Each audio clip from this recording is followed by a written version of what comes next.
Lopez family, naglabas ng pahayag tungkol sa planong pagsasara ng ABS-CBN. Nagbigay ng matinding pahayag ang grupo ng pinamumunuan ni Gabby Lopez, kaugnay sa umano'y naging mungkahe ng kanilang pinsa na si Federico Piqui Lopez na tuluyang isara ang ABS-CBN noong nakarang taon. Ayon sa naturang grupo, iminungkahe raw ni Piqui Lopez na hindi na popondohan pa ang operasyon ng network at sa halip ay isara at i-liquidate na lamang ito. Giit pa nila, ang naturang plano ay magriresulta sana ng pagkawala ng trabaho sa halos 4,000 na empleyado. Dagdag pa ng pahayag, malaking epekto rin sana ito sa serbisyo publiko na ibinibigay ng ABS-CBN sa mga Pilipino, lalo na sa larangan ng balita at entertainment.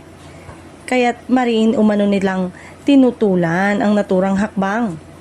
Ibinunyag din ng grupo na sa kabila ng krisis, sila ang naglagak ng daang-daang milyong piso upang mapanatili ang operasyon ng network at hindi tuluyang huminto ang broadcast at hindi pang serbisyo nito. Samantala, pinabulaanan din nila ang mga kumakalat na aligasyon na ang pag-alis o pagbabago sa pamunuan ay may kinalaman sa usaping pinansyal ng ABS-CBN at tinatawag itong misleading o nakakalito para sa publiko. Samantala, nananatiling tahimik naman sa ngayon ang kampo ni Federico Piqui Lopez hinggil sa mga paratang at pahayag na inilabas ng kabilang panig.